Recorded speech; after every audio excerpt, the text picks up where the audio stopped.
where the mind is without fear and the head is held high, where knowledge is free.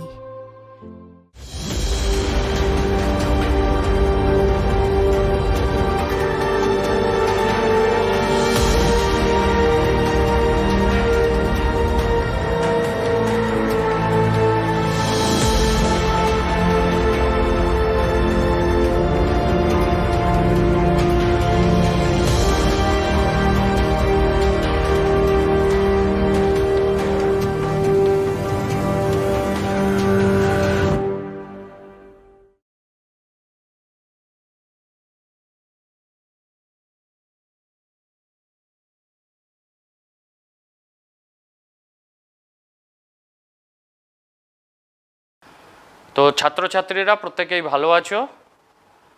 Malda জেলা প্রশাসন এবং মালদা শিক্ষা দপ্তরের উদ্যোগে যে টেলিক্লাসের আয়োজন হয়েছিল, তো আমি স্নেহাংশু চৌধুরী অক্রমণী স্কুল থেকে কালকে তোমাদের অ্যাসিড ক্ষার লবণ এর প্রথম অংশটুকু পড়িয়েছিলাম। আজকে তোমাদের বাকি যে অংশটুকু আছে সেইটা আলোচনা করব। তাহলে চলো দেখা যাক পরবর্তী অংশে কি কি আছে।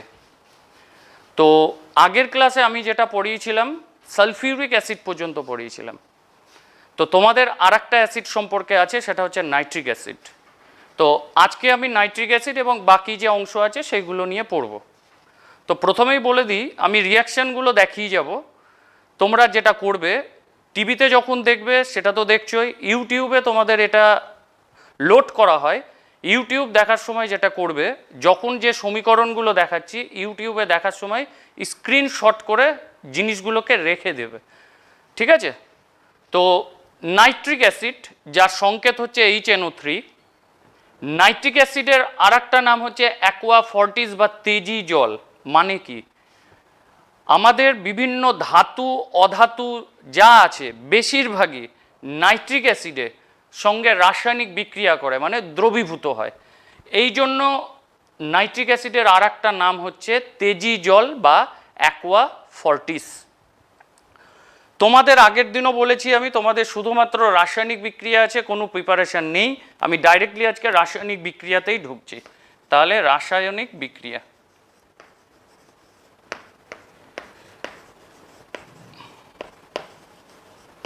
তো রাসায়নিক বিক্রিয়ার মধ্যে আমরা প্রথম কালকে যেটা দেখেছিলাম কার্বনেট বা বাইকার্বনেটের সাথে বিক্রিয়া। আগেও বলেছি HCl sulphuric acid nitric acid যখন বিক্রিয়া করে তখন কি করে, কার্বন ডাইঅক্সাইড আর এখানে যেহেতু নাইট্রিক অ্যাসিড আছে নাইট্রেট লবণ তৈরি করবে। যেমন সোডিয়াম কার্বনেট, তার মধ্যে যদি আমি নাইট্রিক অ্যাসিড যোগ করে দিই তাহলে বিক্রিয়া কি হবে, sodium nitrate NaNO3 plus CO2 gas বেরিয়ে যাবে প্লাস H2O তৈরি হবে। যদি বাইকার্বনেট থাকে সেটাও একই জিনিস তৈরি করবে, দিয়ে কার্বন ডাইঅক্সাইড জল বার করবে। আগের দিন আমরা অনেকগুলো রিয়াকশান করেছি এই টাইপের, আমি একটা একটা করেই দেখাচ্ছি। তার মানে ক্লোরাইড হলে HCl থাকলে ক্লোরাইড লবণ, সালফিউরিক অ্যাসিড থাকলে সালফেট লবণ, নাইট্রিক অ্যাসিড থাকলে নাইট্রেট লবণ তৈরি করবে। এটা হচ্ছে যে কোনো কার্বনেট বা বাইকার্বনেটের সাথে বিক্রিয়া। নেক্সট যে বিক্রিয়া দেখিয়েছিলাম সেটা হচ্ছে ক্ষারের সাথে বিক্রিয়া। অ্যাসিড ক্ষার বিক্রিয়া করে কি তৈরি করে, লবণ আর জল। প্রথমে আগে দেখে নিই, সালফিউরিক অ্যাসিড যেমন দ্বিক্ষারীয় অ্যাসিড, নাইট্রিক অ্যাসিড তাহলে কত ক্ষারীয় অ্যাসিড। নাইট্রিক অ্যাসিড তার aqueous solution H3O plus, H3 বলছি H2O জল, এটা লিকুইড। এর মধ্যে যখন ভাঙবে তাহলে কি তৈরি করবে, H3O plus plus NO3 minus. তার মানে এখানে একটাই H আছে, এক ক্ষারীয় অ্যাসিড। তার মানে এর ক্ষেত্রে যে লবণগুলো পাবো সেগুলো সব কিন্তু সমিত লবণ পাবো। আজকে লাস্ট অংশে সেই বিষয়টাই আমি আলোচনা করব। যেমন ধরে নাও নাইট্রিক অ্যাসিড, সোডিয়াম হাইড্রোক্সাইডের মধ্যে যদি আমি নাইট্রিক অ্যাসিড যোগ করি তাহলে এটা হচ্ছে ক্ষার, এটা হচ্ছে অ্যাসিড। অ্যাসিড ক্ষার বিক্রিয়া করে কি তৈরি করবে, লবণ জল। তাহলে লবণটা কি সোডিয়াম এর সাথে যুক্ত হবে, NaNO3 প্লাস জল তৈরি করলো, ঠিক আছে? তার মানে যে কোনো ক্ষার যদি দিই তাহলে যেহেতু নাইট্রিক অ্যাসিড এক ক্ষারীয় অ্যাসিড, ওই জন্য সবসময় যে লবণটা তৈরি করবে সেটা কিন্তু সমিত লবণ তৈরি করবে। সালফিউরিক অ্যাসিডের ক্ষেত্রে সমিত লবণ, অ্যাসিড লবণ দুটোই কিন্তু তৈরি করতে পারে। ঠিক আছে, আচ্ছা, এই দুটো কালকে পড়েছিলাম আমরা। তার সাথে আমরা আজকে যে বিষয়টা আরও পড়ব সেটা হচ্ছে জারণ ধর্ম। এটা আগের দিনও পড়েছি, জারণ ধর্ম। তো প্রথম বক্তব্য হচ্ছে জারণ ধর্ম, এটা কিন্তু তীব্র জারক অ্যাসিড। এবার জারক অ্যাসিড মানে কি? যে নিজে বিজারিত হবে, অপরকে জারিত করবে। তো প্রথম কথা, নাইট্রিক অ্যাসিড তীব্র জারণ ধর্ম দেখাচ্ছে কেন? এর কারণটা হচ্ছে নাইট্রিক অ্যাসিড যদি কনসেন্ট্রেট মানে যদি গাঢ় হয়, এর জারণের ক্ষেত্রে যেটা মুখ্য ভূমিকা গ্রহণ করে সেটা রিয়াকশনটা দেখলেই বুঝতে পারবে। নাইট্রিক অ্যাসিড থেকে কি কি পায়? NO2 পায়, জল পায়, আর জায়মান অক্সিজেন পাই। এই জায়মান অক্সিজেনটাই অন্য কোনো পদার্থকে জারিত করতে সাহায্য করে। এই জন্য নাইট্রিক অ্যাসিড হচ্ছে স্ট্রং অক্সিডেন্ট হিসেবে কাজ করে। যদি ডাইলুট হয় মানে লঘু লঘু নাইট্রিক অ্যাসিড যদি থাকে, ডিল লিখলাম, পার্থক্যটা কোথায়?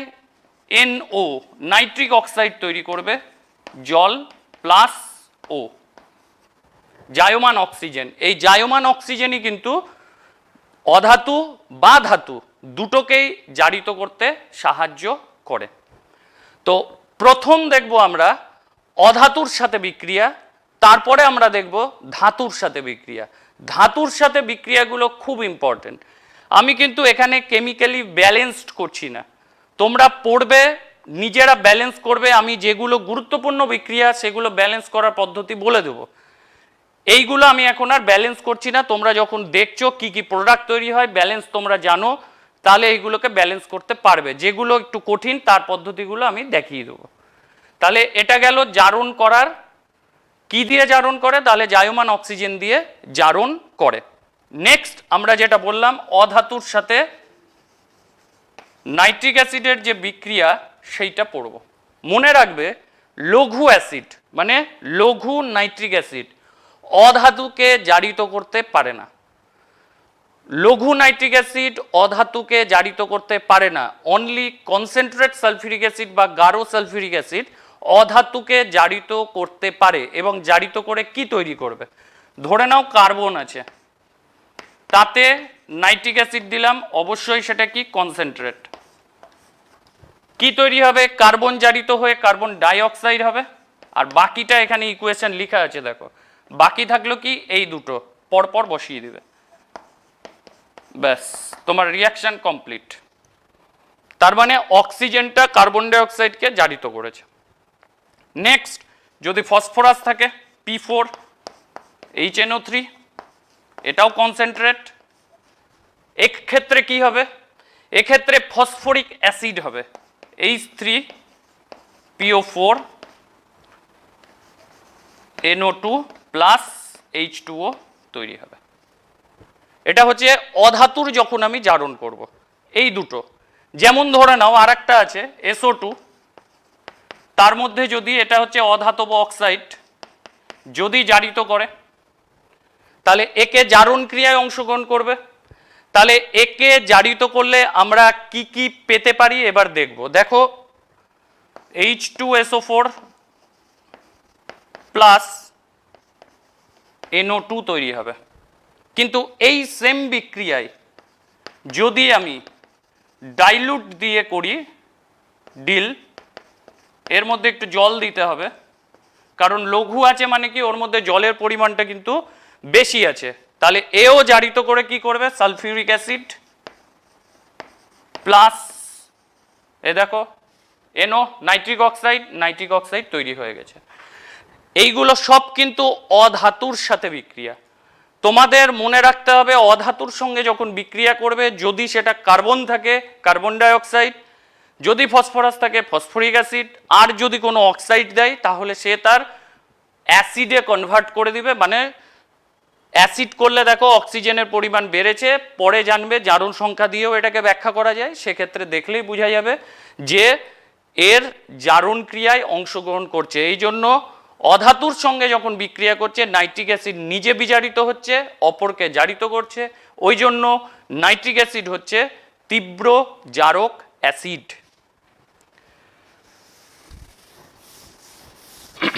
আর সবসময় মনে রাখবে লঘু নাইট্রিক অ্যাসিড কিন্তু কখনোই অধাতুকে জারিত করতে পারে না, অনলি কনসেন্ট্রেটই করতে পারে।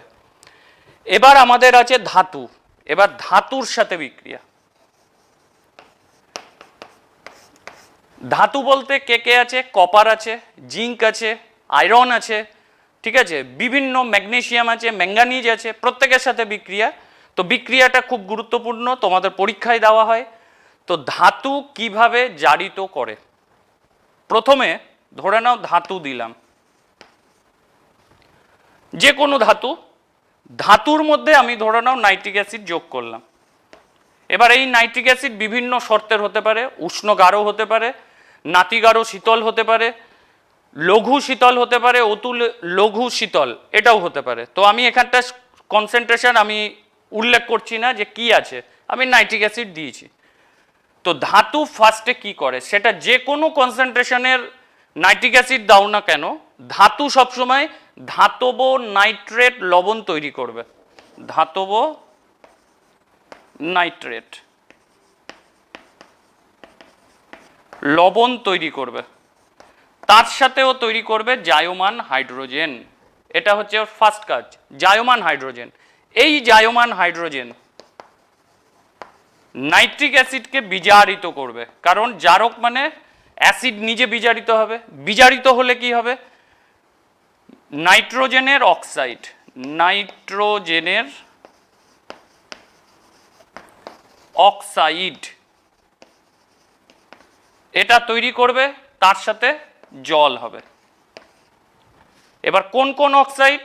Nitrogen dioxide, nitric oxide, nitrous oxide যেটা লাফিং গ্যাস, অ্যামোনিয়াম নাইট্রেট, এই যৌগগুলো তৈরি করবে। নাইট্রোজেনের অক্সাইড বা যৌগ তৈরি করবে। এই ইকুয়েশনটাকে মনে রাখবে, তাহলে তোমার ইকুয়েশন করাটা সোজা। ধাতু নাইট্রিক অ্যাসিডে বিক্রিয়া করে নাইট্রেট, বিজারণ জায়মান হাইড্রোজেন, সেই জায়মান হাইড্রোজেন নাইট্রিক অ্যাসিডকে বিজারিত করবে, নাইট্রোজেনের অক্সাইড বা যৌগ তৈরি করবে দিয়ে জল। কি কি oxide? Nitrogen dioxide, nitric oxide, nitrous oxide আর অ্যামোনিয়াম নাইট্রেট তৈরি করবে। এই ইকুয়েশনটাকে মনে রাখবে। এবার এই ইকুয়েশনের সাহায্য নিয়ে আমরা বিক্রিয়া পড়ব। এবার এইটা হচ্ছে গুরুত্বপূর্ণ। তো বিক্রিয়া আমরা কার কার সাথে পড়ব এবার সেটা দেখব। আমি জিঙ্কের সাথে ফার্স্ট বিক্রিয়া করাচ্ছি, খুব ভালো করে জায়গাটা দেখবে। Zinc, nitric acid, zinc, nitric acid, zinc, nitric acid দিলাম আর জিঙ্ক, নাইট্রিক অ্যাসিড দিলাম। শর্ত কি প্রথমেরটা? উষ্ণ গাঢ় নাইট্রিক অ্যাসিড নিয়ে কাজটা করব। উষ্ণ আর গাঢ় নাইট্রিক অ্যাসিড দিয়ে আমি বিক্রিয়াটা করছি। কি তৈরি হবে? প্রথমে বললাম লবণ, জিঙ্ক নাইট্রেট, নাইট্রেট লবণ হয়েছে। সঙ্গে কি এ যখন কনসেন্ট্রেট থাকবে মানে গাঢ় অবস্থায় থাকবে তখনও করবে নাইট্রোজেন ডাইঅক্সাইড, আর তার সাথে লাস্টে দেখেছি রিয়াকশানে জল তৈরি হয়, জল তৈরি হবে। বিক্রিয়াগুলোর ব্যালেন্স গুরুত্বপূর্ণ। ব্যালেন্স হচ্ছে এটা 1:4। এবার বাকিটা তোমাকে ব্যালেন্স করতে হবে। এখানে 2, এখানে 2 দিয়ে দিলাম, জল 4, এখানে 2, দেখো ব্যালেন্স কমপ্লিট হয়ে গেল। তাহলে 1:4 করলে তোমার ব্যালেন্সটা কিন্তু কমপ্লিট। তার মানে যখন কনসেন্ট্রেট নিব এই জায়গাটা খেয়াল রাখবেন, NO2 তৈরি হয়। আর প্রত্যেক ক্ষেত্রে এইটা আর এইটা তৈরি হবে, 4টা ক্ষেত্রে, শুধু পার্থক্য হবে এই জায়গাটা।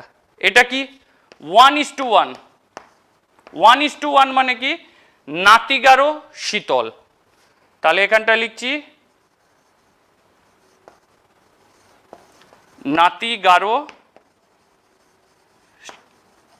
শীতল যদি হয় তাহলে কি তৈরি হবে? একই জিনিস, নাইট্রিক অক্সাইড জল। দেখো পার্থক্য কোথায়? এই জায়গাটা, এইটা কিন্তু খেয়াল রাখবে। এক্ষেত্রেও তোমাকে ব্যালেন্স 3 8 3 আর এখানে 8 দিব, দিয়ে বাকিটা ব্যালেন্স এখানে 3 আছে মানে এখানে 3 দিব। নাইট্রোজেন 8, তাহলে এখানটা 2 3 2 6 6 আর 2 8 নাইট্রোজেন। হাইড্রোজেন 8 আছে, এখানে 4 দিয়ে দিব, ব্যালেন্স কমপ্লিট। এই জিনিসগুলো খেয়াল রাখতে হবে, পরীক্ষার হলে কিন্তু এইভাবেই তোমাকে মনে রাখতে হবে। এবার হচ্ছে লঘু শীতল। যদি লঘু শীতল নেওয়া হয়, লঘু শীতল নিলে কি হবে? একই জিনিস তৈরি হবে, zinc nitrate, nitrous oxide plus জল। তাহলে পার্থক্য কোথায় আসলো? আবার এখানটা আসলো, নাইট্রাস অক্সাইড তৈরি করেছে। এক্ষেত্রেও আমাকে যখন ব্যালেন্স করতে হবে, ব্যালেন্স করার ক্ষেত্রে সবসময় খেয়াল রাখবে, যখন আমরা ব্যালেন্সগুলো করব সিরিজটা পরপর মনে রাখবে। এটা হচ্ছে 4 10, তাহলে এখানটা 4 আছে মানে এখানে 4 দিতে হবে। এখানে নাইট্রোজেন 10, 4 2 8 আর 2 10, নাইট্রোজেন কমপ্লিট। হাইড্রোজেন 10, হাইড্রোজেন এখানে 5 দিয়ে দেবো, ব্যালেন্স কমপ্লিট। ক্লিয়ার হয়েছে? নেক্সট, এটা অতি লঘু আর যদি শীতল নেওয়া হয়, একদম মানে লঘু যদি হয়, এরও ব্যালেন্স, এর ক্ষেত্রে যেটা তৈরি হবে একই জিনিস। এবার একটা যৌগ তৈরি হবে, অ্যামোনিয়াম নাইট্রেট প্লাস জল। তাহলে এই বিক্রিয়াটার ক্ষেত্রেও ব্যালেন্স হচ্ছে 4 10। বাকিটা এবার মেলাবো। নাইট্রোজেন, এখানে জিঙ্ক আছে, 4 দিয়ে দিলাম। নাইট্রোজেন 10, তাহলে এখানে 2 4 2 8 9 10 কমপ্লিট। হাইড্রোজেন 10, এখানে 4, এখানটা তাহলে কত দিতে হবে? আমাকে 10 করতে হবে, তাহলে 3 দিয়ে দেবো। 3 2 6 আর 4 10, আমার টোটাল 4টা বিক্রিয়ার ব্যালেন্স কমপ্লিট। 1:4, 3:8, 4:10, 4:10। প্রত্যেক ক্ষেত্রে জিঙ্ক নাইট্রেট জল তৈরি হবে। প্রত্যেক ক্ষেত্রে পার্থক্য কোথায়? যদি কনসেন্ট্রেট হয় নাইট্রোজেন ডাইঅক্সাইড, যদি নাতিগাঢ় শীতল 1:1 নাইট্রিক অক্সাইড, যদি লঘু শীতল হয় নাইট্রাস অক্সাইড যেটা লাফিং গ্যাস, আর যেটা অতি লঘু শীতল যদি হয় অ্যামোনিয়াম নাইট্রেট তৈরি করবে। এটা প্রত্যেকটা বিক্রিয়ার ক্ষেত্রে একই হবে। যাদের ক্ষেত্রে যে সমস্ত জায়গায় পার্থক্য আছে আমি সেই সমস্ত জায়গাগুলো উল্লেখ করে দিচ্ছি। আমি আর প্রত্যেকটা ধাতুর ক্ষেত্রে আলাদা করে দেখাবো না। এই জিনিসটাকে তোমরা দেখে ভালো করে আয়ত্ত করে নিবে। আমি যে পার্থক্যগুলো বলছি সেই বিক্রিয়াগুলো মনে রাখবে, তাহলে কম সংখ্যক বিক্রিয়া পড়েই তোমার সমস্ত বিক্রিয়া কিন্তু কমপ্লিট হয়ে যাবে।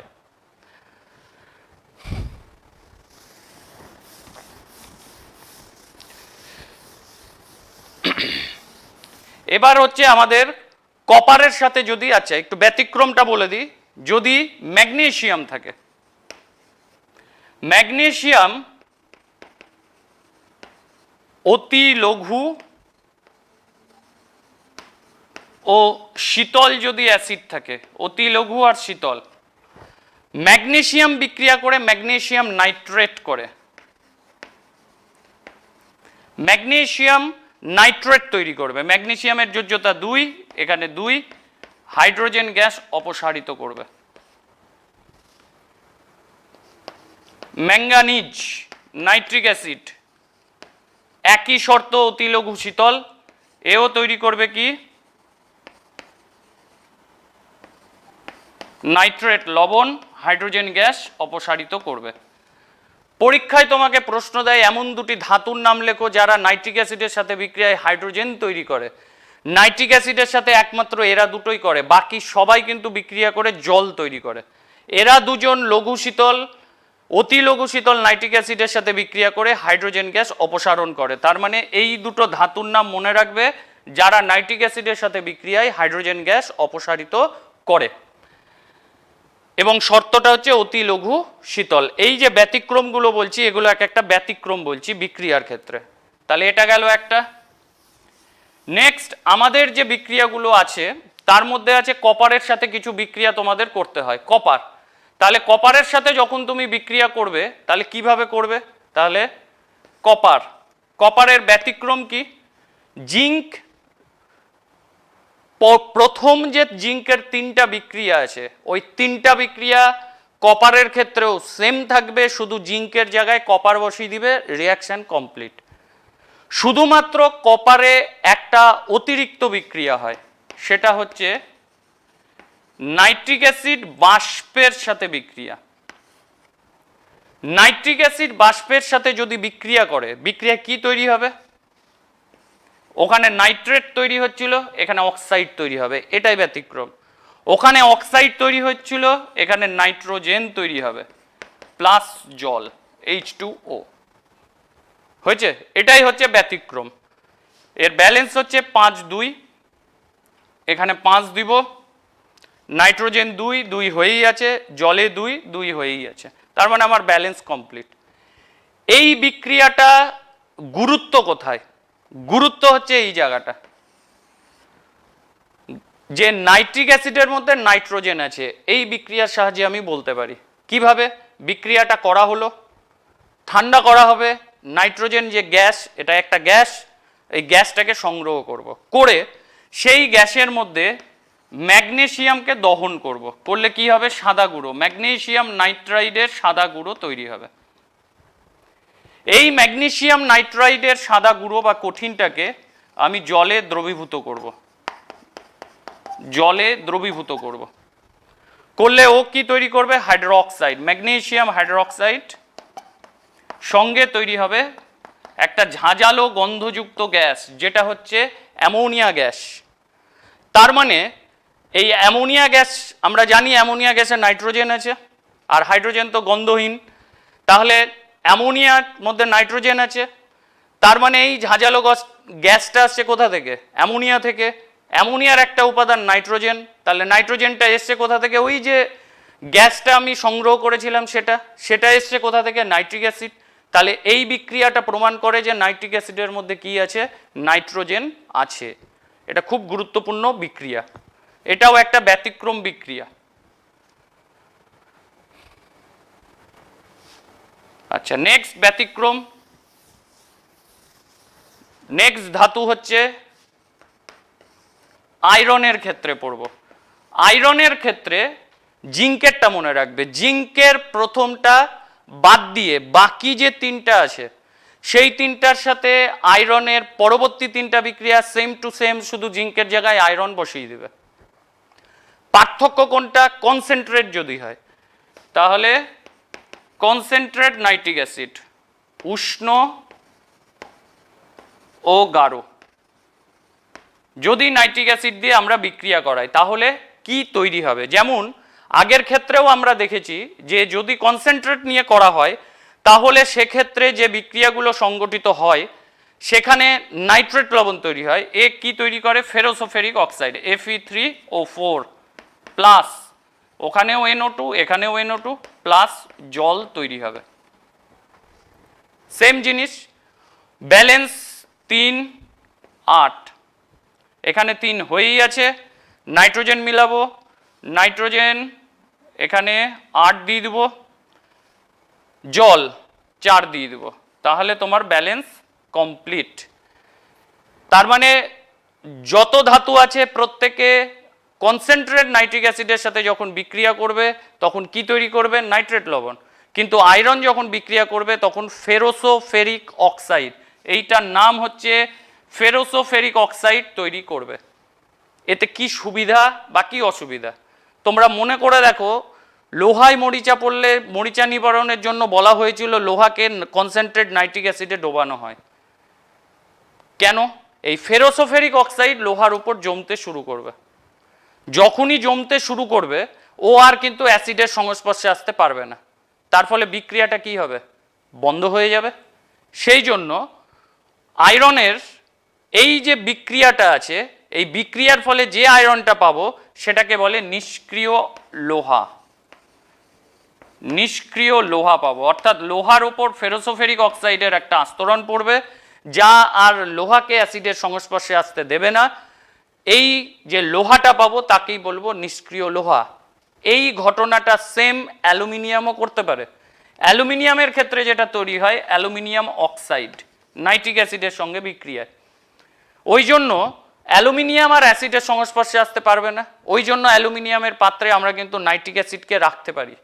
তার মানে অ্যালুমিনিয়াম আর বিক্রিয়া করবে না, তাহলে নাইট্রিক অ্যাসিড অ্যালুমিনিয়ামের সংস্পর্শে আসতে পারবে না, বিক্রিয়ায় স্তব্ধ। ওই জন্য অ্যালুমিনিয়ামের পাত্রে আমরা কিন্তু নাইট্রিক অ্যাসিডকে সংরক্ষণ করে রাখতে পারি। ঠিক আছে, তাহলে এটা গেল আয়রনের ক্ষেত্রে ব্যতিক্রম বিক্রিয়া। তাহলে তোমাদের যেটা আছে কপারের সাথে বিক্রিয়া, জিঙ্কের সাথে বিক্রিয়া, ম্যাঙ্গানিজ সঙ্গে বিক্রিয়া, ম্যাগনেসিয়ামের সাথে বিক্রিয়া, আর হচ্ছে আয়রনের সাথে বিক্রিয়া। এই কটা বিক্রিয়া তোমাদের সিলেবাসে আছে, এছাড়াও আরও বিক্রিয়া আছে কিন্তু সেগুলো তোমাদের নেই। তোমরা জাস্ট এই বিক্রিয়াগুলো যেভাবে তোমাদেরকে শেখালাম ওইভাবে মনে রাখবে, তাহলে কম সংখ্যক বিক্রিয়া পড়ে তোমাদের কিন্তু কমপ্লিট হয়ে যাবে। নেক্সট, আগের দিন বলেছিলাম যে সালফিউরিক অ্যাসিডকে ঝামা পাথরের উপর যদি ফেলা যায় সালফিউরিক অ্যাসিড ভেঙে যায়। এখানেও ঠিক একই জিনিস, যদি নাইট্রিক অ্যাসিডকে উত্তপ্ত ঝামা পাথরের ওপর ফেলা যায়, মানে উত্তপ্ত যদি করা যায়, ঝামা পাথরের ওপর যদি ফেলা যায় তাহলে নাইট্রিক অ্যাসিড কিন্তু ভেঙে যাবে। ভেঙে কি তৈরি করবে? NO2 plus H2O plus oxygen gas তৈরি করবে, ভেঙে যাবে। এই বিক্রিয়াটা প্রমাণ করে যে নাইট্রিক অ্যাসিডের মধ্যে কি আছে? অক্সিজেন আছে। তার মানে নাইট্রিক অ্যাসিডের যে উপাদান মৌলগুলো আছে তাদেরকে আমরা কিন্তু বিভিন্ন বিক্রিয়ার সাহায্যে সমাধান করতে পারি।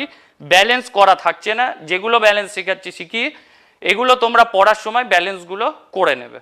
তাহলে নাইট্রিক অ্যাসিড বিক্রিয়া করে কি তৈরি করলো? নাইট্রোজেন ডাইঅক্সাইড, জল, অক্সিজেন। এই বিক্রিয়াটা প্রমাণ করে নাইট্রিক অ্যাসিডে কি আছে? জল আছে, এই অক্সিজেন আছে, জল আছে বলছি, অক্সিজেন আছে। তাহলে এটা গেল হচ্ছে জারণ। নেক্সট ইম্পর্টেন্ট জিনিস সেটা হচ্ছে অম্লরাজ। এটা খুবই ইম্পর্টেন্ট। অম্লরাজ কি? তোমাদের জিজ্ঞেস করে যে অম্লরাজ কি? 3 আয়তন, অবশ্যই কনসেন্ট্রেট HCl, আর 1 আয়তন গাঢ় নাইট্রিক অ্যাসিড। এই যে মিক্সচারটা, এই মিক্সচারটাকে বলা হচ্ছে অম্লরাজ। 3 আয়তন গাঢ় HCl এর সাথে 1 আয়তন গাঢ় নাইট্রিক অ্যাসিডের যে মিশ্রণ সেটাকেই আমরা কি বলবো? অম্লরাজ। আসলে এখানে কি হয়? নাইট্রোসিল ক্লোরাইড, জায়োমান ক্লোরিন প্লাস জল, এটা তৈরি হয়। ঠিক আছে, নাইট্রোসিল ক্লোরাইড, ওখানে তৈরি হচ্ছে ক্লোরিন, এখানে 2, এখানে 2, তাহলে আমাদের নাইট্রোসিল ক্লোরাইড কিন্তু তৈরি হয়ে গেছে। এইখানে এই জিনিসটা মুখ্য ভূমিকা গ্রহণ করে জায়োমান ক্লোরিন। আমরা জানি জায়োমান অক্সিজেন, জায়োমান হাইড্রোজেন, জায়োমান যেগুলোই হবে সেগুলো খুব মোর রিঅ্যাক্টিভ। তো অম্লরাজ কোথায় ব্যবহার করা হয়? সোনা, প্লাটিনাম, রূপা, খাদ দেওয়া হয়, মানে ওটাকে স্টেবিলিটি দেওয়ার জন্য। তো যখন তুমি সোনা কিনবে তাকে স্টেবিলিটি দিবে, কিন্তু যখন তুমি সোনা বিক্রি করতে যাবে তখন কিন্তু ওই খাদটাকে বার করবে। তো সেই খাদটাকে বার করার জন্য আগে সোনা বা প্লাটিনামকে কিছুতে দ্রবীভূত হতে হবে। তার জন্য আমরা কি ব্যবহার করি? অম্লরাজ। অম্লরাজের কাজ হচ্ছে সোনাকে দ্রবীভূত করা। কিভাবে করে?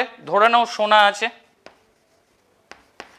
তার মধ্যে অম্লরাজে সোনা দিয়ে দিলাম, তাহলে কে বিক্রিয়া করবে? এই জায়োমান ক্লোরিনটা কিন্তু এখানে মুখ্য ভূমিকা গ্রহণ করে। তাহলে জায়োমান ক্লোরিন তৈরি করবে ক্লোরো অরিক অ্যাসিড।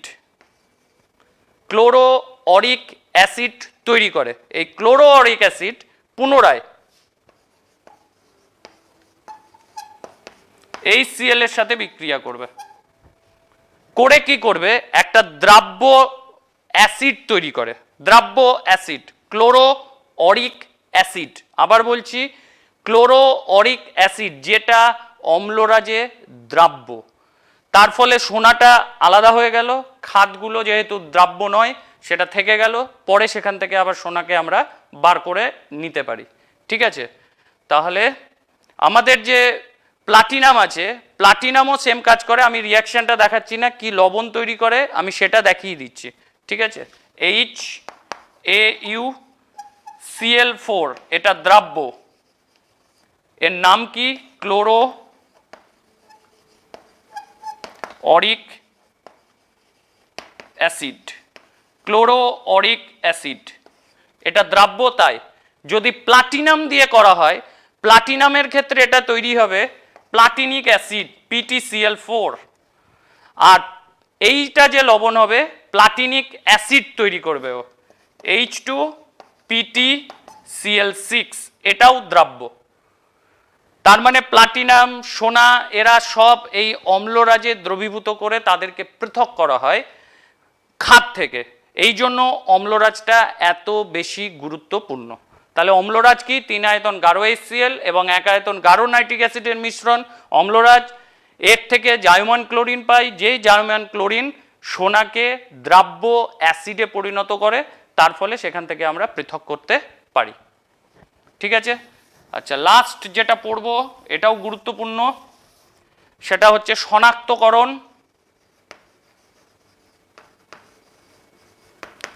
তো শনাক্তকরণের দুটোর মধ্যে ফার্স্ট যদি নাম উল্লেখ করে না দেয় তাহলে এই বিক্রিয়াটা লিখতে পারো, সেটা হচ্ছে উষ্ণ গাঢ় নাইট্রিক অ্যাসিডের মধ্যে যদি আমি এটা উষ্ণ গাঢ় নাইট্রিক অ্যাসিডের মধ্যে আমি যদি কপার কুচি যোগ করে দিই তাহলে কি তৈরি হবে?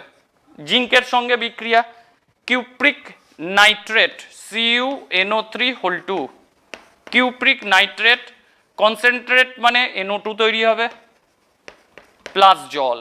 এবার বিক্রিয়াটার বৈশিষ্ট্য কি? এটার কালার হচ্ছে বাদামি। ওই জন্য দেখবে যে যখন তোমরা কোনো জুয়েলারির দোকানে একটা ওই দেখবে কাঠকয়লার উনুন আছে, তার উপর একটা ঘোড়ায় আর পাত্রে কিছু থাকে, ওখান থেকে একটা ঝাঁঝালো গ্যাস বেরোয় যার কালারটা হচ্ছে ব্রাউন, এইটা হচ্ছে সেইটা NO2। তার মানে বাদামি কালারের যদি গ্যাস বেরায় তাহলে বুঝতে হবে ওই অ্যাসিডটা কি আছে?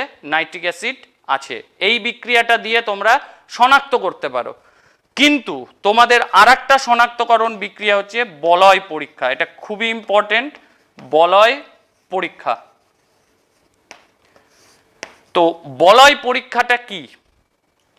প্রথমে তোমার একটা টেস্ট টিউবে ধরে নাও নাইট্রিক অ্যাসিড আছে, খুব সতর্কতার সাথে করতে হয়, নাইট্রিক অ্যাসিড রাখা আছে। যে আয়তনের নাইট্রিক অ্যাসিড আছে সেই সম আয়তনের সদ্য প্রস্তুত ফেরাস সালফেট নিতে হবে। তার মানে ফেরাস সালফেট নিব, তার মধ্যে কি আছে? নাইট্রিক অ্যাসিড আছে। দুটোই কি হতে হবে? সম পরিমাণ,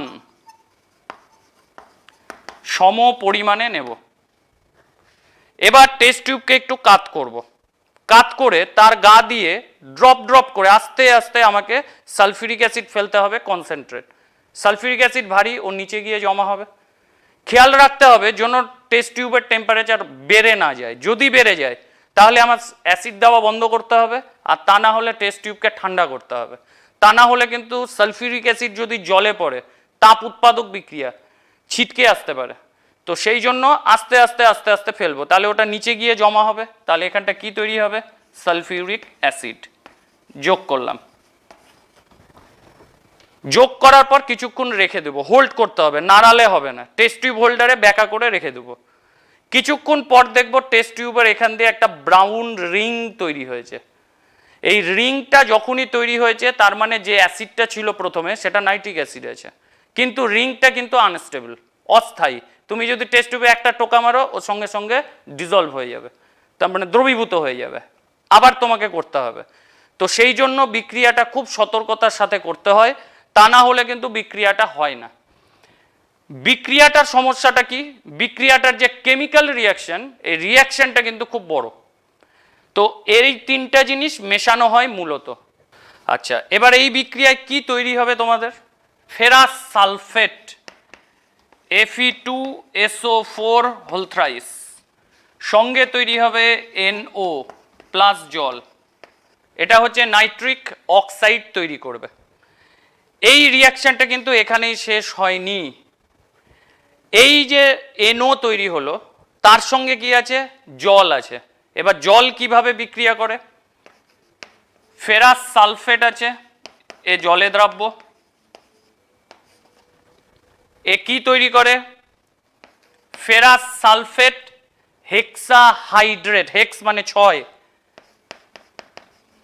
হাইড্রেট মানে হচ্ছে জল, এটা তৈরি করে। এবার এ কি করবে, এর মধ্যে দ্রবীভূত হবে, তাহলে FeH2O SO4 প্লাস NO যুক্ত হয়, যুক্ত হয়ে যে যৌগটা তৈরি করবে সেটাই হচ্ছে বাদামি বর্ণের বলয়।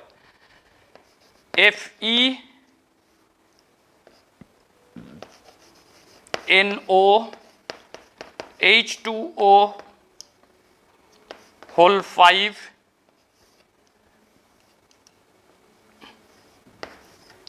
SO4, এইটাই হচ্ছে বাদামি বর্ণের বলয়। এর নাম কি, penta aqua nitrosyl iron 2 sulphate.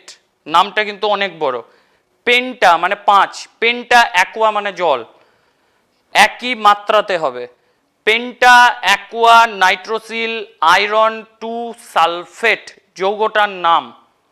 বা এটাকে আরেকভাবেও বলতে পারো nitroso ferrous sulphate, nitroso ferrous sulphate pentahydrate, এটাও বলা যেতে পারে।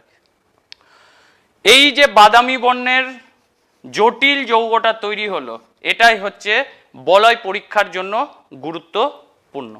তাহলে আবার একটু নামটা বলছি, penta aqua nitrosyl iron 2 sulphate, এই হচ্ছে আমাদের বলয় পরীক্ষার কেমিক্যাল ইকুয়েশন। এবার ইকুয়েশনের এইগুলোতে ব্যালেন্সের খুব একটা প্রয়োজন পড়ে না, বাকি ক্ষেত্রে খুব দরকার পড়ে। তো ব্যালেন্স যদি করতে চাই 6 2 3 3 2 4, 3 দুগুণ 6 2 8 4 দুগুণ 8, ব্যালেন্স কমপ্লিট। এই হচ্ছে তোমাদের নাইট্রিক অ্যাসিডের টোটালে। নাইট্রিক অ্যাসিডের ব্যবহার আছে তোমাদের, তো ব্যবহারের মধ্যে নাইট্রিক অ্যাসিড TNT বিস্ফোরক প্রস্তুত, আগের দিনও সালফিউরিক অ্যাসিডে পড়েছো, বিস্ফোরক প্রস্তুতিতে কাজে লাগে। নাইট্রেট লবণ তৈরি করতে আমাদের বেশি কাজে লাগে, যত নাইট্রেট লবণ আছে সেই সব ক্ষেত্রে কাজে লাগে। তেজি জল বিভিন্ন ধাতব বিক্রিয়ার ক্ষেত্রে আমাদের এটা কাজে লাগে। এই হচ্ছে আমাদের নাইট্রিক অ্যাসিড। আচ্ছা, কস্টিক সোডার তোমার গুরুত্বপূর্ণ বিক্রিয়াটাই দেখাচ্ছি। কস্টিক সোডা NaOH, এর রাসায়নিক বিক্রিয়া ইম্পর্টেন্টটাই দেখাচ্ছি আমি। রাসায়নিক বিক্রিয়া এমনি জানোই, অ্যাসিড ক্ষার বিক্রিয়া করে লবণ জল তৈরি করে, বিভিন্ন বিক্রিয়ার ক্ষেত্রে দেখিয়েছি। গুরুত্বপূর্ণ যে বিক্রিয়া সেটা হচ্ছে ধাতুর সাথে বিক্রিয়া। কস্টিক সোডার জলীয় দ্রবণে যদি অ্যালুমিনিয়াম চূর্ণ যোগ করা যায়, তাহলে অ্যালুমিনিয়াম কস্টিক সোডার জলীয় দ্রবণ যোগ করব, কি তৈরি হবে, sodium aluminate NaAlO2 plus hydrogen gas উৎপন্ন করে। এই বিক্রিয়াটা কিন্তু খুবই গুরুত্বপূর্ণ। 2 2 2 2 3 হয়েছে। যদি কস্টিক সোডার জলীয় দ্রবণে জিঙ্ক যোগ করা যায়, জিঙ্ক, তাহলে জিঙ্ক প্লাস NaOH, এর অ্যাকুয়াস সলিউশন, এটা জলীয় দ্রবণ আছে, তাহলে এ বিক্রিয়া করে কি করবে, সোডিয়াম জিঙ্কেট Na2ZnO2 প্লাস H2, এও হাইড্রোজেন গ্যাস তৈরি করে। পার্থক্য কি, লবণ দুটো, একটা অ্যালুমিনেট একটা জিঙ্কেট লবণ তৈরি করে। এখানে যদি 2 দিয়ে দিই ব্যালেন্স কমপ্লিট হয়ে যাবে, ঠিক আছে। এই হচ্ছে আমাদের ক্ষারের সাথে দুটো বিক্রিয়া। এই দুটো বিক্রিয়া তোমাদের পরীক্ষাতেও দেওয়া হয়। কস্টিক সোডার ব্যবহার কি, সাবান প্রস্তুত, আমাদের সাবানে কিন্তু কস্টিক সোডা আছে, তো সেই সাবান প্রস্তুতির ক্ষেত্রে আমাদের কস্টিক সোডার ভূমিকা গুরুত্বপূর্ণ।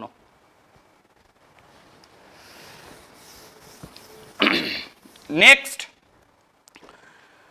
কস্টিক সোডা বা অ্যাসিড ক্ষার নিয়ে যখন আমরা কাজ করব তো কিছু সতর্কতা আমাদেরকে অবলম্বন করতে হবে।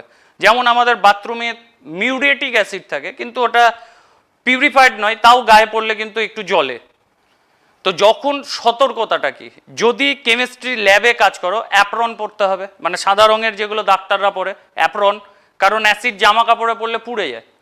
প্লাস চোখে চশমা পরতে হবে এবং সেটা ঢাকা, যাতে কোনো রকমের ছিটকে আমার চোখের জন্য না আসে। নাইট্রিক অ্যাসিড যদি চোখে পড়ে সঙ্গে সঙ্গে কিন্তু অন্ধত্ব চলে আসবে, কারণ কনসেন্ট্রেট নাইট্রিক অ্যাসিড খুব ক্ষতিকারক। এবার এত প্রোটেকশনের পরেও যদি ভুলবশত আমার শরীরে অ্যাসিড বা ক্ষার পড়ে যায়, কি করব? এটা কিন্তু গুরুত্ব সহকারে শুনবে। আমরা কিছু ভুল কাজ ইনস্ট্যান্ট করে ফেলি। ধরে নাও অ্যাসিড পড়ে গেছে, তো আমি কি করব? জল দিয়ে ধোবো। আগে দেখতে হবে অ্যাসিডটা কি আছে, যে হাইড্রোক্লোরিক না নাইট্রিক। যদি সেটা থাকে জল দিয়ে ধুবো আগে ভালো করে, দিয়ে সোডিয়াম বাইকার্বনেট এর 1% জলীয় দ্রবণ দিয়ে ধুয়ে দেব। ক্ষতি অল্প হলেও হবে, কিন্তু এ দিলে কি হবে, তোমার ক্ষতির পরিমাণটা কিন্তু কম হবে, ক্ষতিটা কম হবে। কিন্তু যদি সালফিউরিক অ্যাসিড থাকে, ও জল দিয়ে ধুলে তোমার ক্ষতিটা আরো বেশি হবে, কারণ সালফিউরিক অ্যাসিড জলের সাথে বিক্রিয়ায় তাপ উৎপাদক বিক্রিয়া করে। ও কিন্তু তোমার যে ক্ষতটা আছে সেটাকে আরো বেশি পুড়িয়ে দেবে। যদি সালফিউরিক অ্যাসিড থাকে সঙ্গে সঙ্গে 1% সোডিয়াম বাইকার্বনেটের জলীয় দ্রবণ দিয়ে ধুয়ে দেবো, তাহলে কিন্তু ক্ষতিটা কমে যাবে। জল দিলে কিন্তু ক্ষতির পরিমাণটা বেড়ে যাবে। ওই জন্য সতর্ক রাখতে হবে, HCl নাইট্রিক অ্যাসিড যদি থাকে জল দিয়ে ধুয়ে সোডিয়াম বাইকার্বনেটের জলীয় দ্রবণ দিয়ে আস্তে ভালো করে ধুয়ে দেবো, ক্ষতিটা কমে যাবে। কারণ লবণ আছে, অ্যাসিড বিক্রিয়া এর সাথে অংশগ্রহণ করবে, আমার ত্বকের ক্ষতিটা কম হবে। সালফিউরিক অ্যাসিড থাকলে জল দিয়ে ধোবো না, এটা দিয়েই ভালো করে ধোবো, তাহলে ক্ষতির পরিমাণটা কমে যাবে। কিন্তু যদি ক্ষার হয়, ধরে নাও কনসেন্ট্রেট কস্টিক সোডা পড়ে গেছে, লেবু দিয়ে ধোবো, লেবু, সেই জায়গাটা লেবুর রস দিয়ে দেবো। কারণ লেবুর রসে কি আছে, অ্যাসিড, আর ওটা ক্ষার, অ্যাসিড ক্ষার বিক্রিয়া করবে, ক্ষতির পরিমাণটা কমে যাবে, ও লবণ হয়ে যাবে, আর তোমার ক্ষতি হবে না। ওই জন্য যখন তোমরা অ্যাসিড ক্ষার ব্যবহার করবে, এই সতর্কতাটা কিন্তু মাথায় রাখতে হবে, যে অ্যাসিড দিলে কি যোগ করব, এটা অ্যাসিডের জন্য আর এটা হচ্ছে ক্ষারের জন্য, তাহলে তোমার ক্ষতির পরিমাণটা কমে যাবে। না হলে কিন্তু অ্যাসিড বার্ন হয়ে যায়, অর্থাৎ গায়ে যদি অ্যাসিড পড়ে যাবে সেই বার্নটা কিন্তু মানে সারতে একটু সময় লেগে যায়, কারণ ভেতর থেকেও ক্ষতিটা করে দেয়। ওই জন্য সতর্কতা অবলম্বন করবে, যতটা পারবে সতর্কতার সাথে এগুলোকে ব্যবহার করতে হয়। ঠিক আছে? তো এটা গেল হচ্ছে আমাদের সতর্কতা সংক্রান্ত, নিরাপদে কিভাবে ব্যবহার করবে সেই সংক্রান্ত। এবার তোমাদের প্রশ্ন আসবে, স্যার অ্যাসিড ক্ষার তো পড়ালেন, তো তীব্র অ্যাসিড, তীব্র ক্ষার, মৃদু অ্যাসিড আমি কি করে বুঝবো? তা বোঝার জন্য আমাকে তোমাকে সমস্ত অ্যাসিডের নাম বলে বলে বলতে হবে, তো সেটা তো সব ক্ষেত্রে মনে রাখা সম্ভব নয়, এত এত অ্যাসিড আছে। তো তার জন্য বিজ্ঞানী সোরেনসেন লঘু অ্যাসিড, মানে লঘু যদি কোনো জলীয় দ্রবণ থাকে কোনো যৌগের, যেখানে H3O+ আয়ন তৈরি করছে, তার ক্ষেত্রে তিনি একটা পদ্ধতি ব্যবহার করলেন। কি রকম আগে দেখো, ধরে নাও এত মোলার H2SO4 এর জলীয় দ্রবণ আছে, তাহলে এর H3O+ আয়নের কনসেন্ট্রেশন কত হবে? H3O+, এই আয়নের কনসেন্ট্রেশন কত হবে? 10⁻⁻⁴ মোল পার লিটার ধরলাম আমি। তাহলে প্রত্যেকের ক্ষেত্রে এরকম পাওয়ারে মাইনাস আসবে, এটা মনে রাখা খুব কষ্টকর। ওই জন্য বিজ্ঞানী সোরেনসেন একটা কথা বললেন, সেটা হচ্ছে এই জিনিসটাকে আমি কত সহজে মনে রাখতে পারি, সেটা হচ্ছে pH scale, power of hydrogen. কারণ হাইড্রোজেনই অম্লত্বের জন্য দায়ী, এই জন্য এটার নাম হচ্ছে পাওয়ার অফ হাইড্রোজেন। লিখতে হয় কিন্তু এইভাবে, পাওয়ার অফ হাইড্রোজেন। এটার মানে কি, তোমরা লক করেছো, মাইনাস লক 10 বেশি হবে কনসেন্ট্রেশন অফ H3O+।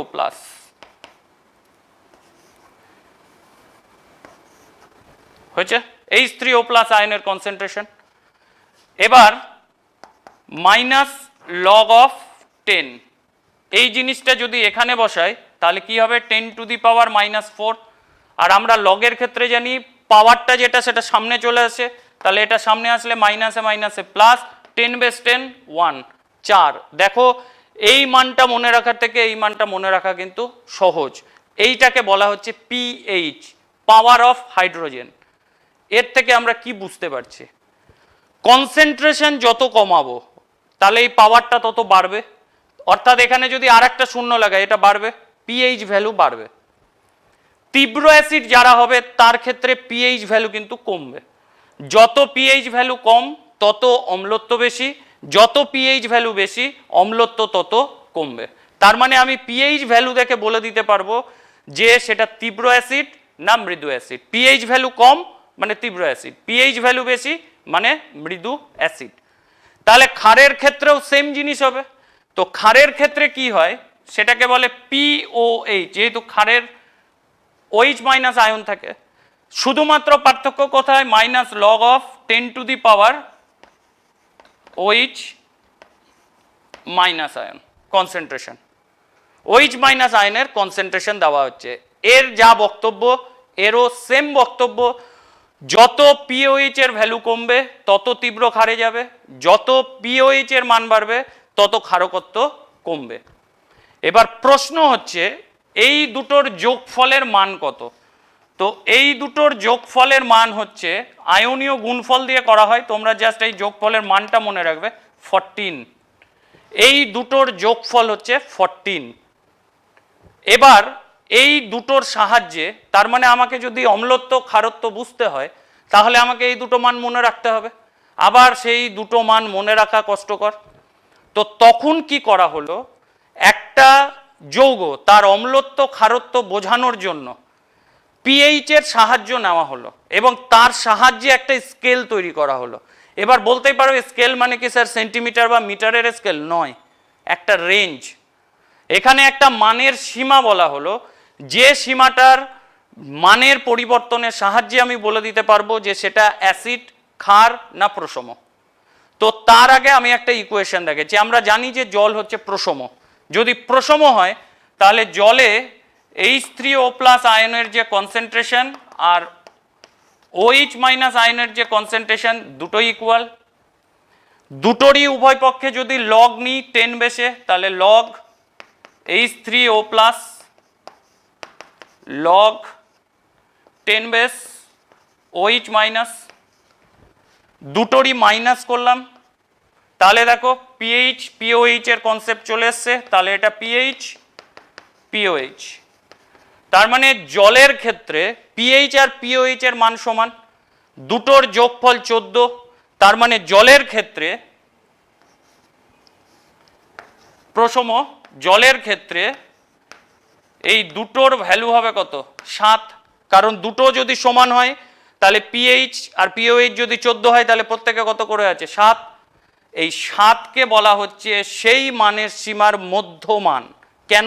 দেখো যোগফল যদি 14 হয় তার অর্ধেক 7, তার মানে মিডল মান হচ্ছে 7। তার মানে বলা হচ্ছে যদি পিএইচ স্কেল যেটা হবে সেই স্কেলটা কি হবে? এই রকম, যার মানটা শুরু হবে 14তে গিয়ে শেষ হবে, শুরু হবে 0 থেকে, মিডল মানটা হবে 7। তার মানে স্কেলটার সীমা কত? 0 থেকে শুরু হবে 14তে গিয়ে শেষ হবে, আর মিডল মানটা হবে 7। এই 7 কথার অর্থ কি? যে সমস্ত দ্রবণের পিএইচ ভ্যালু 7 তার মানে তারা হচ্ছে প্রশম। যাদের মান 7-এর থেকে বেশি পিএইচ এর মান তারা হচ্ছে ক্ষারীয় বা ক্ষারকত্ব প্রদর্শন করবে, ক্ষারীয়। আর যারা 7-এর কম প্রদর্শন করবে তারা হচ্ছে আম্লিক, তারা হচ্ছে আম্লিক। তার মানে পিএইচ এইভাবে দেখাচ্ছি, পিএইচ এর মান ইকুয়াল টু 7 মানে প্রশম, পিএইচ লেস দেন 7 মানে হচ্ছে আম্লিক, পিএইচ গ্রেটার দেন 7 মানে ক্ষারীয়। এবার রেঞ্জটা কত? রেঞ্জ হচ্ছে 0 থেকে যত 0-র কাছাকাছি যাব মানে তত তীব্র, আর যত 7-এর কাছাকাছি যাব তত মৃদু অ্যাসিড। তাহলে 0 to 6.99। আর ক্ষারীয় প্রদর্শন হচ্ছে 7.01 থেকে 14 পর্যন্ত। যত 14-র কাছাকাছি যাব তত তীব্র ক্ষার, আর যত 7-এর কাছাকাছি থাকবো তত হচ্ছে মৃদু ক্ষার। আবার বলছি, 7-এর থেকে কম, 0-র কাছাকাছি যে মান তীব্র অ্যাসিড, 7-এর কাছাকাছি যেগুলো মান মৃদু অ্যাসিড। 7 মানে 7.01 থেকে 14, 7-এর থেকে বড় যে মানগুলো আছে সেগুলো হচ্ছে মৃদু ক্ষার, আর 14-র কাছাকাছি যে মানগুলো আছে সেগুলো হচ্ছে তীব্র ক্ষারের মান। তার মানে আমি এই মান দেখে বলে দিতে পারবো যে আমাদের যে অ্যাসিড আছে না বেস আছে, মানে অ্যাসিড না ক্ষার, সেটা আমরা কিন্তু বলে দিতে পারবো। এবার আমি কয়েকটা মান দেখাচ্ছি, তোমরা নিজেরাই এখন দেখে বুঝতে পারবে যে আমাদের ভ্যালুটা কি। ফার্স্ট আমাদের রক্তের পিএইচ ভ্যালু কত? 7.4। ওই জন্য দেখবে স্যালাইন ওয়াটার দেওয়ার সময় কিন্তু ওখানে পিএইচ ভ্যালু চেক করা হয়। ওটা যদি দেওয়ার সময় রক্তের পিএইচ এর সাথে ম্যাচ না করে তাহলে কিন্তু বিপদ মানে ঘটতে পারে। তাহলে রক্তে 7.4 মানে ক্ষারীয় চরিত্র, দেখো 7-এর থেকে বেশি হয়েছে। বৃষ্টির জল এর পিএইচ ভ্যালু 5.6, তার মানে দেখো 7-এর থেকে কম, তার মানে আম্লিক। আমাদের যে লালারস,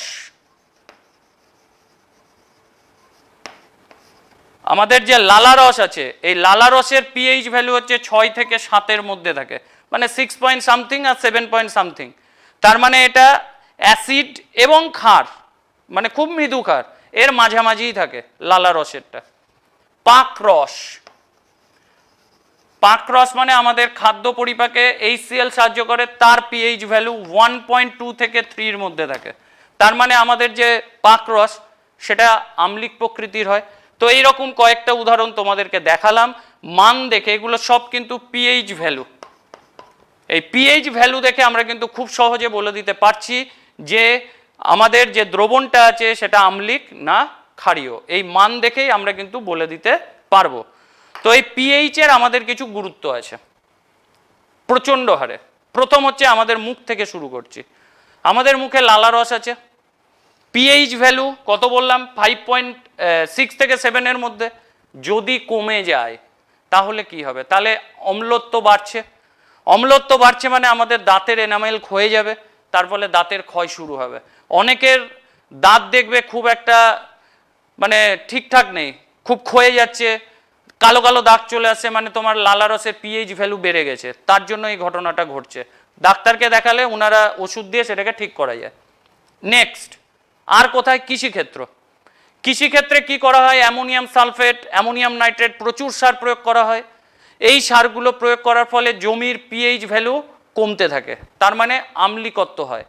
একটা জমি তখনই ভালো চাষাবাদের উপযোগী হবে যদি তার পিএইচ ভ্যালু 7-এর কাছাকাছি হয়। যদি দেখা যায় যে পিএইচ ভ্যালু অনেক নিচে নেমে গেছে, আম্লিক হয়ে যাচ্ছে, গাছপালা হবে না, গাছের পাতা শুকিয়ে যাবে, তখন কি করতে হবে? সেই জমিতে আর চাষাবাদ না করে চুন দিয়ে আগে তার যে অতিরিক্ত অম্লত্ব আছে, চুন দিয়ে আগে তার অম্লত্বকে নষ্ট করতে হবে, তারপরে আবার সেটা চাষের উপযোগী হবে।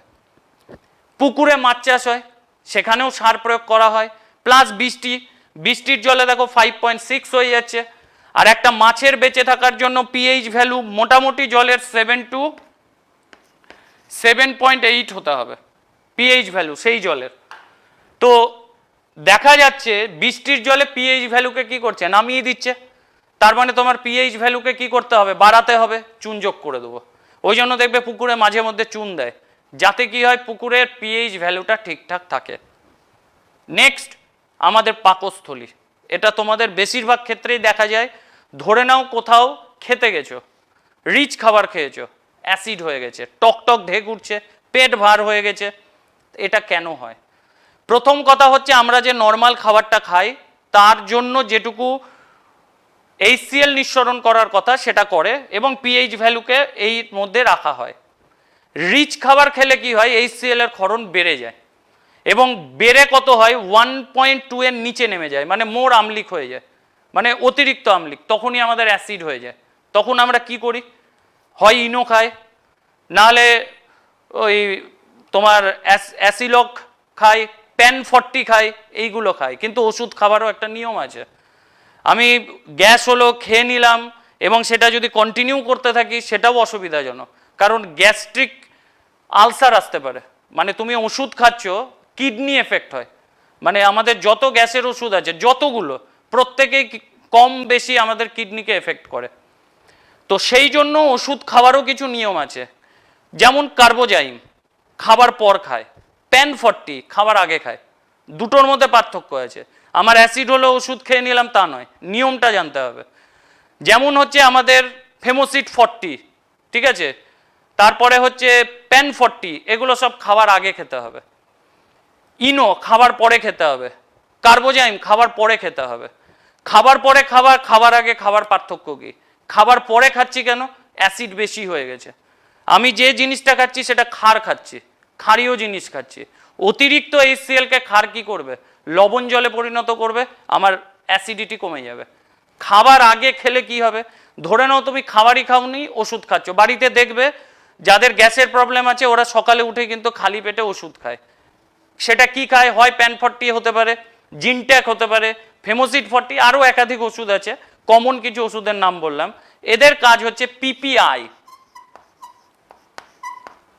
ঠিক আছে, PPI এই জিনিসটা করা হয়। এই PPI কথার অর্থটা কি? এদের কাজ হচ্ছে আমাদের যে প্রোটন প্রোটেক্ট বা proton pump inhibitor, proton pump inhibitor, এই কথাটার অর্থ কি? এদের কাজ হচ্ছে এরা HCl এর ক্ষরণ, খাবার আগে খাচ্ছি যখন, ও HCl এর ক্ষরণকে নিয়ন্ত্রণ করবে।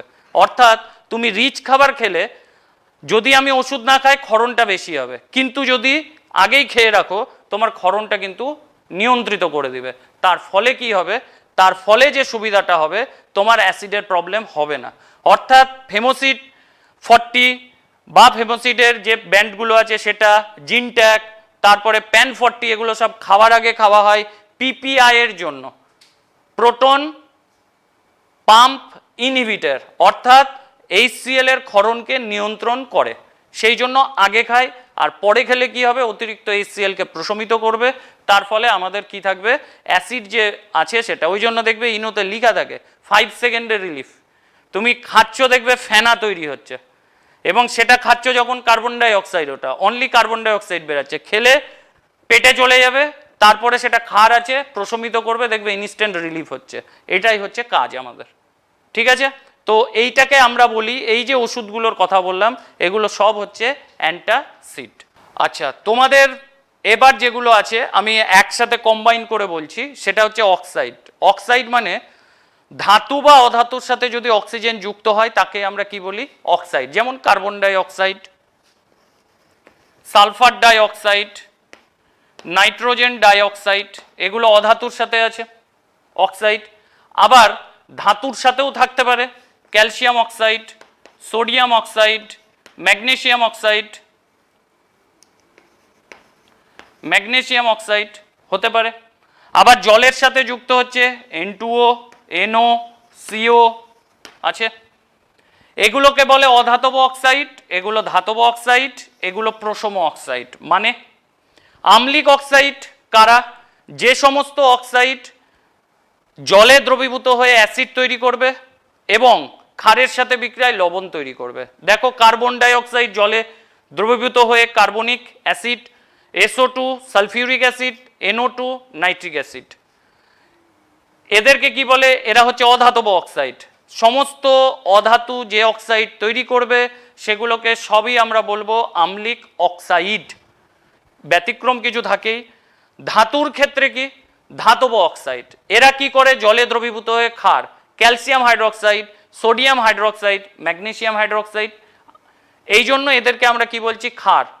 এরা হচ্ছে ধাতব অক্সাইড, এগুলোকে বলে ক্ষারীয় অক্সাইড। এরা কি? প্রশম। প্রশম মানে কি? প্রশম মানে হচ্ছে এরা অ্যাসিড ক্ষার কারোর সাথেই বিক্রিয়া করে না। আর একটা আছে উভধর্মী অক্সাইড, যেমন হচ্ছে জিঙ্ক অক্সাইড, অ্যালুমিনিয়াম অক্সাইড, এটা হচ্ছে উভধর্মী অক্সাইড। এরা অ্যাসিড ক্ষার উভয়ের সাথেই বিক্রিয়া করে। যেমন জিঙ্ক অক্সাইড অ্যাসিডের সাথে বিক্রিয়া করে জিঙ্ক ক্লোরাইড করবে যদি HCl থাকে। যদি ক্ষার থাকে সোডিয়াম জিঙ্কেট, প্রথমেই বিক্রিয়া দেখালাম সোডিয়াম জিঙ্কেট, ওটা জিঙ্ক ছিল, এখানে জিঙ্ক অক্সাইড, ওও সোডিয়াম জিঙ্কেটই তৈরি করবে, ওখানে হাইড্রোজেন, এখানে জল তৈরি হবে। ঠিক আছে, এই হচ্ছে আমাদের বিক্রিয়া। তাহলে এটা আম্লিক অক্সাইড,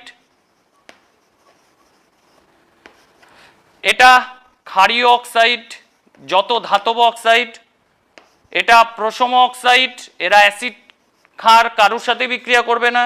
এটা উভধর্মী অক্সাইড, এরা অ্যাসিড ক্ষার উভয়ের সাথে কিন্তু বিক্রিয়া করে। ঠিক আছে, ব্যতিক্রম আম্লিক অক্সাইডে ম্যাঙ্গানাস হেপ্টক্সাইড, এ ধাতব অক্সাইড কিন্তু আম্লিক, ব্যতিক্রম। ভ্যানাডিয়াম পেন্টক্সাইড V2O5 ব্যতিক্রম, আম্লিক অক্সাইড এটা। ক্রোমিয়াম অক্সাইড Cr2O7 এটাও O7 বলছি, O3 ক্রোমিয়াম অক্সাইড, এটাও কিন্তু আমাদের কি ধাতব অক্সাইড কিন্তু আম্লিক। তাহলে এই অক্সাইডগুলো একটু দেখে রাখবে কোনটা কি ধরনের অক্সাইড। এবার এই আম্লিক অক্সাইডের আমাদের পরিবেশে কি প্রভাব আছে? যখন ধরে নাও মেঘ করেছে, বজ্রবিদ্যুৎ হচ্ছে, তখন একটা মানে ঊর্ধ্বাকাশে একটা ঘটনা ঘটে। সেটা কি? নাইট্রোজেন অক্সিজেনের সাথে যুক্ত হয়, দিয়ে নাইট্রিক অক্সাইড তৈরি করে। এই নাইট্রিক অক্সাইড আবার বায়ুর অক্সিজেনের সাথে যুক্ত হয়ে নাইট্রোজেন ডাই অক্সাইড করে। বাতাসে সালফার ডাই অক্সাইড, যত সালফার উৎপন্ন হবে পরিবেশ দূষণ তত বাড়বে। অক্সিজেন বায়ুর অক্সিজেনের সাথে বিদ্যুৎ স্ফুলঙ্গে যুক্ত হবে, সালফার ট্রাই অক্সাইড করবে। তার মানে আমার বায়ুতে এই যৌগগুলো উপস্থিত হলো, মানে এই অক্সাইডগুলো। এবার বৃষ্টি হচ্ছে, এরা বৃষ্টির জলে দ্রবীভূত হবে, কি তৈরি করবে? Nitric acid, nitrous acid. Sulphur try oxide, এও জলে দ্রবীভূত হলো, তৈরি করবে সালফিউরিক অ্যাসিড, সালফিউরাস অ্যাসিড। আর আমাদের পরিবেশে তো কার্বন ডাই অক্সাইড ম্যাক্সিমাম আছেই। কার্বন ডাই অক্সাইড জলে দ্রবীভূত হয়ে কার্বনিক অ্যাসিড H2CO3। দেখো বৃষ্টির জলে এতগুলো অ্যাসিড এসে জুড়ল। এবার যত বেশি পলিউশন হবে তত এই উপাদানগুলো বাড়বে, SO2 বাড়বে, CO2 বাড়বে, তার মানে অ্যাসিড তত বেশি পরিমাণে হবে। বৃষ্টির জলের অম্লত্ব, যেটা পিএইচ ভ্যালু বৃষ্টির জলের 5.6, যত অ্যাসিড বাড়বে বিলো 5.6 হয়ে যাবে বৃষ্টির জল অম্লত্ব, তার মানে সেটা কি হবে? অ্যাসিড বৃষ্টি হবে। আর তার ফলে কি হবে? তার ফলে আমাদের সব থেকে বড় যেটা, তাজমহলকে রক্ষা করা কঠিন হয়ে যাবে, যেটাকে বলে স্টোন ক্যান্সার। স্টোন ক্যান্সার কি? যদি এই রকম পরিবেশ দূষণ চলতেই থাকে তাহলে কিন্তু একটা বড় সমস্যা তাজমহলকে রক্ষা করা। তাজমহলে কি আছে? মার্বেল পাথর, ক্যালসিয়াম কার্বনেট হয়েছে। ধরে নাও তার সঙ্গে বিক্রিয়ায় কি তৈরি হয়েছে? Sulphuric acid. তাহলে বাতাসে সালফিউরিক অ্যাসিড বা অ্যাসিড বৃষ্টি হয়েছে, এ বিক্রিয়া করবে, তৈরি করবে calcium sulphate CO2 plus H2O। এই ক্যালসিয়াম সালফেটটা মার্বেল পাথরের উপর জমবে, তাহলে মার্বেল পাথর বিক্রিয়া করছে, মার্বেল পাথরের কি হবে? ক্ষয় হতে থাকবে, কালো কালো ছোপ হয়ে যাবে, ঔজ্জ্বল্য নষ্ট হবে, তার ফলে ঔজ্জ্বল্যতা নষ্ট হবে। ওই জন্য তাজমহলের আশেপাশে যত সালফিউরিক অ্যাসিড উৎপাদনের কারখানা ছিল সবগুলো কিন্তু বন্ধ করে দেওয়া হয়েছে, যাতে পরিবেশ দূষণ কম হয়। ঠিক আছে, আচ্ছা, এটাকে বলে স্টোন ক্যান্সার। এটাও তোমাদের পরীক্ষায় কিন্তু দেওয়া হয়, শুধু সালফিউরিক অ্যাসিড নয়, নাইট্রিক অ্যাসিডও করতে পারে, সেটা ক্যালসিয়াম নাইট্রেট হবে।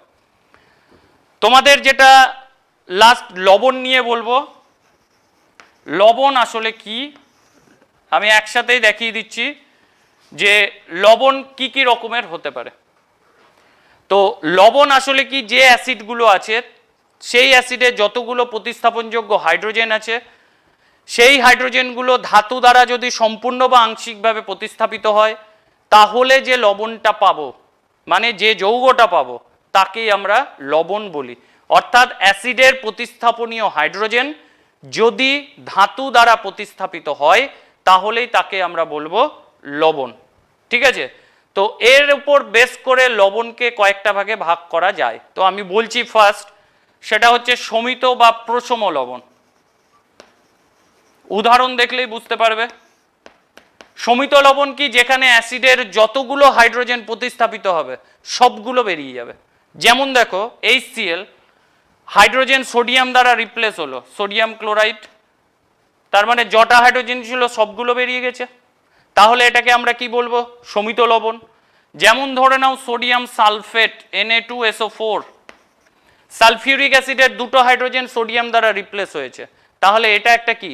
শমিত লবণ। দেখবে সালফিউরিক অ্যাসিডের বিক্রিয়ায় বলেছিলাম।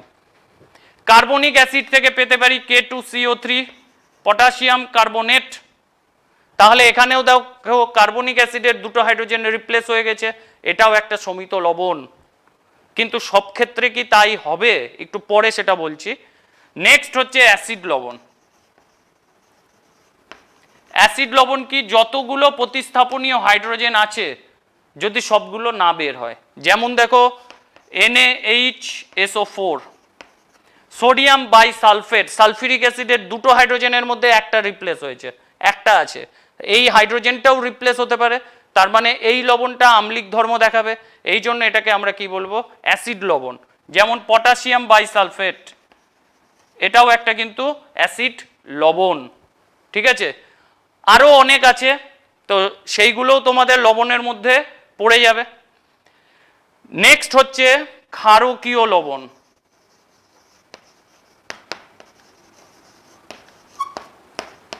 ক্ষারকীয় লবণ কি, ক্ষারে যতগুলো প্রতিস্থাপনযোগ্য হাইড্রোজেন আছে সবগুলো যদি ধাতু দ্বারা প্রতিস্থাপিত, মানে অ্যাসিড দ্বারা যদি সম্পূর্ণরূপে OH কে প্রতিস্থাপিত করতে না পারে, বা যদি অন্য কোনো তড়িৎ ঋণাত্মক সেই জায়গাটা ঢুকে যায়।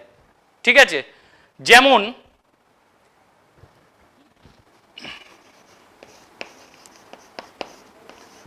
বেসিক কপার ক্লোরাইড, দেখো CuOHCl, মানে HCl দিয়ে সম্পূর্ণরূপে প্রতিস্থাপিত হয়নি, এটা একটা কিন্তু ক্ষারকীয় লবণের উদাহরণ। যেমন হচ্ছে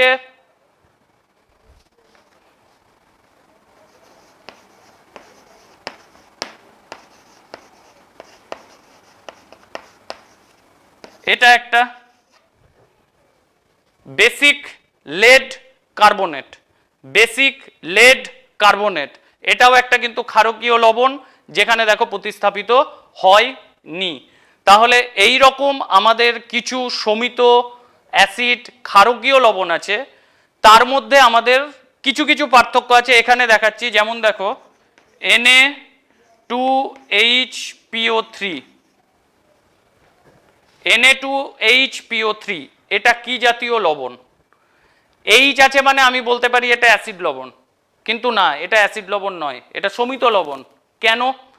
কারণ এই হাইড্রোজেনটা প্রতিস্থাপন যোগ্য নয়, সেই জন্য এই হাইড্রোজেন ও কখনোই রিপ্লেস করতে পারবে না, এই জন্য এটা শমিত লবণ। কিন্তু Na2HPO4 এটা কিন্তু অ্যাসিড লবণে চলে এসছে, কারণ এই হাইড্রোজেনটা প্রতিস্থাপন যোগ্য, এইটা ব্যতিক্রম আছে, ওই জন্য এটা মনে রাখবে। 3 হলে শমিত লবণ, 4 হলে অ্যাসিড লবণ হবে। তাহলে অ্যাসিড শমিত লবণ যাতে প্রতিস্থাপনযোগ্য হাইড্রোজেন থাকবে না, অ্যাসিড লবণ যাতে প্রতিস্থাপনযোগ্য হাইড্রোজেন থাকবে, ক্ষারকীয় লবণ যেখানে প্রতিস্থাপনযোগ্য OH মূলক থাকবে, তাদেরকে আমরা কি বলবো? শমিত লবণ, অ্যাসিড লবণ, ক্ষারকীয় লবণ। এছাড়া আরও কিছু ভাগ আছে, তোমাদের মূলত এই তিনটাই আছে, টোটাল 6 রকমের লবণ পাওয়া যায়, তার মধ্যে তোমাদের 3 প্রকার আছে, বাকি 3 প্রকার পরে জানবে। তার মধ্যে একটা জানোই তোমরা, ফিটকারি, ফিটকারি যেটা দাড়ি কাটলে বা কোথাও কাটলে লাগায়, K2SO4 Al2SO4 whole thrice 24H2O, এটা হচ্ছে ওর সংকেত। এটা হচ্ছে যুগ্ম লবণ, দুটো লবণকে পাঞ্চ করে তৈরি করা হয়েছে। তো সেগুলো তোমাদের নেই, আপাতত এইগুলোই দেখবে, উদাহরণ মুখস্থ করবে। আর যে বিষয়গুলো বললাম, প্রতিস্থাপনযোগ্য হাইড্রোজেন নেই, প্রতিস্থাপনযোগ্য হাইড্রোজেন আছে, এর মধ্যে OH মূলক আছে, তার উপর বেস করে লবণ, লবণে যতগুলো প্রতিস্থাপনযোগ্য হাইড্রোজেন থাকবে সবগুলো যদি ধাতু বা ধাতব মূলক দ্বারা আংশিক বা সম্পূর্ণরূপে প্রতিস্থাপিত হয়ে যে যৌগ, তাকেই আমরা বলবো লবণ। আচ্ছা, তোমাদের লাস্ট যেটা আছে প্রশমন বিক্রিয়া, এটা আমাদের ট্রাইট্রেশন বলা হয়। এখানে কি করা হয়, তুল্য পরিমাণ অ্যাসিড নিয়ে তুল্য পরিমাণ ক্ষারে দিয়ে অ্যাসিড ক্ষারের ধর্ম লোপ করে লবণ জল তৈরি করব। এই প্রক্রিয়াটাকে আমরা বলি প্রশমন বিক্রিয়া। বিক্রিয়াটার ক্ষেত্রে যে যন্ত্রগুলো ব্যবহার করা হয় সেখানে বুরেট, পিপেট, বিকার ব্যবহার করা হয়। বিকারে রাখা হয় ক্ষারকে, যেটা বুরেট আছে তার মধ্যে রাখা হয় হচ্ছে অ্যাসিডকে, সেটাই স্টপকক থাকে, স্টপকক দিয়ে ঘুরিয়ে ঘুরিয়ে আমাকে ফোঁটা ফোঁটা করে তার মধ্যে অ্যাসিড ফেলতে হবে এবং ফেলার পর দেখতে হবে যে কোন মুহূর্ত, কথাটা হচ্ছে মুহূর্ত, কোন মুহূর্তে অ্যাসিড ক্ষারকে সম্পূর্ণরূপে প্রশমিত করলো। সেই এক ফোঁটা মানে ফেলতে থাকলাম, ফেলতে ফেলতে একটা সময় আসবে যে এক ফোঁটা ফেললেই টোটাল বিক্রিয়াটা সমাপ্ত হবে। এই যে মুহূর্তটা, এই মুহূর্তটা আমি বুঝবো কি করে, তার জন্য ব্যবহার করা হয় নির্দেশক। অর্থাৎ একটা প্রশমন বিক্রিয়ার কাজ কি, তুল্য পরিমাণ অ্যাসিড নিয়ে তুল্য পরিমাণ ক্ষারকে কি করব, প্রশমিত করব, লবণ জল তৈরি করব। সেই ঘটনাটাকে বলা হচ্ছে প্রশমন বিক্রিয়া। এই প্রশমন বিক্রিয়া করতে গেলে আমাদের কি করতে হবে, প্রশমন ক্ষণ নির্ণয় করতে হবে। অর্থাৎ যে মুহূর্তে অ্যাসিড ক্ষারকে প্রশমিত করলো, সেই মুহূর্তটা নির্ণয় করার জন্য আমাদেরকে যেটা ব্যবহার করতে হবে সেটা হচ্ছে নির্দেশক। এটা গুরুত্বপূর্ণ। নির্দেশক কি? নির্দেশক হচ্ছে আমাদের কিছু কেমিক্যালি পদার্থ যেটা দিয়ে আমরা প্রশমন ক্ষণ নির্দেশ করব। তো সেগুলো কি কি আছে? লিটমাস আছে, ফেনলফথ্যালিন আছে,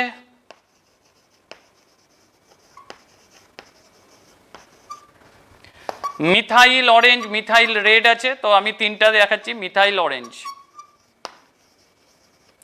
এই তিনটা আছে। এদের বর্ণ দিয়ে আমরা বিচার করব, প্রশম বর্ণ, অম্ল বা অ্যাসিড বর্ণ,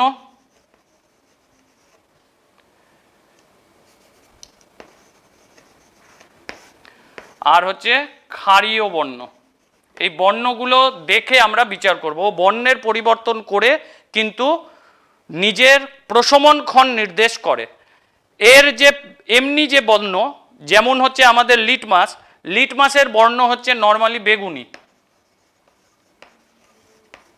হয়েছে। অ্যাসিডে যখন যাবে এর কালারটা চেঞ্জ হবে, লাল হবে, ক্ষারে হবে নীল, হয়েছে। ফেনলফথ্যালিন, এটা হচ্ছে বর্ণহীন, এটাও বর্ণহীন, এটা হচ্ছে গোলাপি, হলো। মিথাইল অরেঞ্জ বা মিথাইল রেড, এটা হচ্ছে কমলা, হয়েছে। কমলার পর হবে হচ্ছে লাল, এটা হবে হলুদ। এই হচ্ছে বর্ণ। কি করে বুঝবো? ধরে নাও আমার একটা ক্ষারের মধ্যে লিটমাস যোগ আছে, তাহলে নীল। এবার আমি কি করব, উপর থেকে অ্যাসিড ফেলবো, যেখানে অ্যাসিডের ফোঁটাটা পড়বে সেখানে লাল। এইভাবে ফেলতে থাকবো, ফেলতে ফেলতে লাল হচ্ছে হচ্ছে হচ্ছে, দেখা গেল আর কালারটা নীল কালারটা আস্তে আস্তে লাইট হতে থাকবে। লাস্টে দেখা গেল এক ফোঁটা ফেললাম, ওই এক ফোঁটাতে প্রশম মানে অ্যাসিড ক্ষার কি হয়েছে, ধর্ম লোপ পেয়েছে। তাহলে কোন বর্ণ হলো? বেগুনি বর্ণ। তখনই আমাকে বুঝে যেতে হবে যে আমার প্রশমন ক্রিয়া শেষ হয়ে গেছে। এইটা হচ্ছে আমাদের লিটমাস বা নির্দেশক দিয়ে প্রশমন ক্ষণ নির্দেশ করা হয়। যদি ফেনলফথ্যালিন থাকে গোলাপি থাকবে, কালার ফেলবো, এক ফোঁটা দিলাম, টোটাল বর্ণহীন হয়ে গেল, তাহলেই বুঝতে হবে যে আমার প্রশমন ক্রিয়া শেষ হয়েছে। এই ফেনফথ্যালিনের একটা ভূমিকা আছে। ফেনফথ্যালিনের মধ্যে যদি অ্যামোনিয়াম হাইড্রোক্সাইড যোগ করে দিই গোলাপি হবে। এবার তুমি কোথাও কারোর গায়ে দিয়ে দিলে তাহলে কালারটা গোলাপি হবে। অ্যামোনিয়াম হাইড্রোক্সাইডে অ্যামোনিয়া আছে, ওটা উদ্বায়ী, উড়ে চলে যাবে। তার ফলে কি হবে, ওর মধ্যে শুধু জল, জল প্রশম, বর্ণহীন হয়ে যাবে। এই জন্য এটাকে বলে বিলীয়মান রং। বিলীয়মান রং কি? ফেনফথ্যালিন মানে অ্যামোনিয়াম হাইড্রোক্সাইড, তার মধ্যে 1 থেকে 2 ফোঁটা ফেনফথ্যালিন দিলে গোলাপি বর্ণ হবে। সেটা যখন কোথাও জামা কাপড়ে দেওয়া হবে সেটা গোলাপি কালার হবে। কিছুক্ষণ যদি রেখে দিই অ্যামোনিয়াম হাইড্রোক্সাইডের অ্যামোনিয়া চলে যাবে, জল থাকবে, দ্রবণের বর্ণ কি হয়ে যাবে, প্রশম দ্রবণ হয়ে যাবে, বর্ণহীন হয়ে যাবে। এই জন্য এইটাকে বলা হচ্ছে বিলীয়মান রং। এই হচ্ছে তোমাদের সিলেবাস। অ্যাসিড ক্ষার এইগুলো সব পড়ার সময় যেভাবে বললাম সেইভাবে দেখে নিবে। তো এই ছিল তোমাদের সিলেবাসের মধ্যে। তো আজকের মতো এখানেই শেষ করছি। ঠিক আছে।